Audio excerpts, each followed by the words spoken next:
Mabkhair, Raynazi, Mabkhair, Sharima, merhaba, Shema Sinin, Salamet, Holi, Sharmo, Aziz, Delalu Pak. Shema ma persen, ma holi, Salameti, hey cüyeni. İnşallah Shemazi, Weşo, Salameti, cüyeni. Bicü, cüyeyşo, azad o seci. Bicü, cüyeyşo ki, bi zone koy kese ki, sey insan cüyeni, bicü av cüyeyş. Merhaba kıymetli takipçilerim, merhaba. Hepinizi saygıyla, sevgiyle selamlıyorum. Nasılsınız, iyi misiniz? Umarım iyisinizdir. Bizi soruyorsanız biz iyiyiz, çalışıyoruz, çabalıyoruz. Yaşasın özgürlük, eşitlik. Ne mutlu ki o insanlara eşitliği, özgürlüğü, insanca yaşamı kendi hayatında benimsemiş yaşıyorlardır. Kıymetli takipçilerim, bugün size sosyolog Sayın Hıdır Eren hocamın son yazmış olduğu kitabı Zazalarda Parçalı Yapı adlı kitabın birinci bölümünde Türkiye Göç İdaresi tarafından 2022 Zazalarla ilgili bir araştırması var. Sayın Hıdır hocam o araştırmayı kitabın giriş bölümüne almıştır. Ben de önemli buldum ve özellikle bazı bölümleri size okumaya çalışacağım. Bu girişteki bölümde bir rapor var. O raporu izninizle dilim döndükçe Türkçe size okumaya çalışayım efendim. Günümüzde Zazarlar ağırlıklı olarak ana yurtları olan Kuzey Mezopotamya'da Fırat ve Dicle boylarında yaşamaktadırlar. Yoğunluklu olarak yaşadıkları alanlar genel olarak Adıyaman ili Gerger, ilçesi Aksaray, ili Ortaköy, ilçesi Ardahan, ili Göle, ilçesi Batman, merkez köyleri Bingöl, merkez Adaklı, Genç, Karlova, Keği, Solhan, Yayladere ve Yedisu ilçeleri.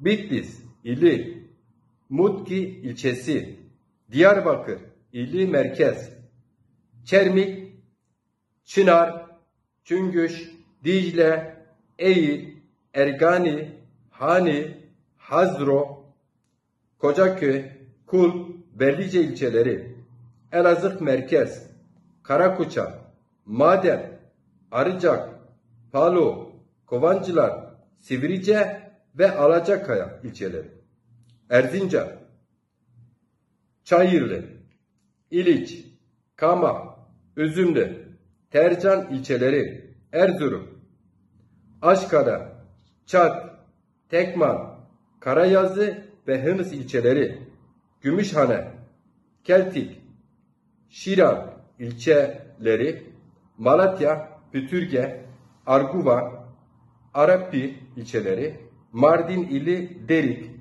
ilçesi, Kars ili Selim ilçesi, Muş ili Varto ilçesi, Siirt ili Bayhan ilçesi,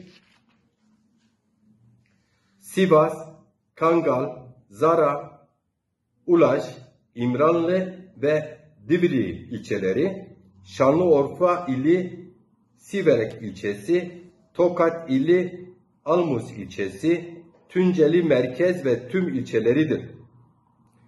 Yukarıdaki haritalarda da görüleceği üzere Fırat Havzası olarak bilinen bu bölge Zazaların toplu olarak yaşadıkları coğrafyadır.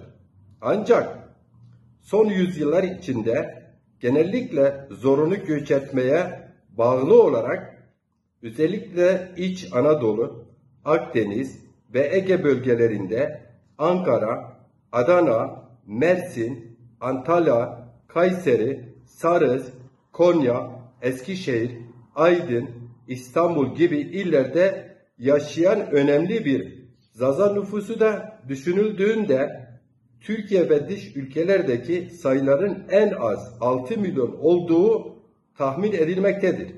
Yani ülkedeki 3. büyük etnik gruptur Zazalar.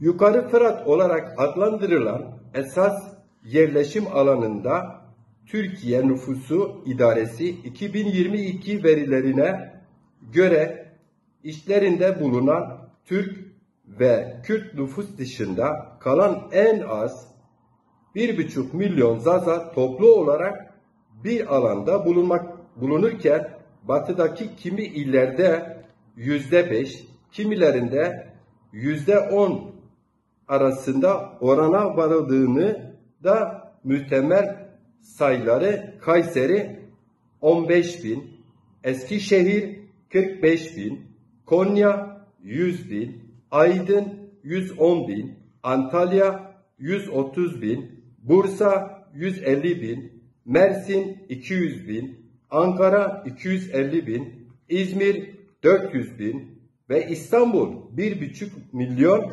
diğer illerde de en az 600.000 dağılım olduğunu söylemek abartılı olmasa gerekir. Yine dış ülkelerde başta Almanya olmak üzere diğer Avrupa ülkeleri ile İngiltere'de 1 milyonluk nüfustan söz etmek mümkündür.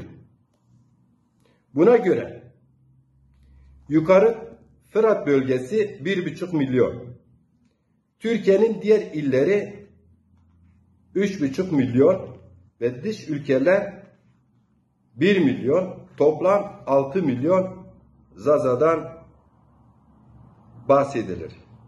Bu 2022 Türkiye Göç İdaresi tarafından yapılan resmi rapora göre.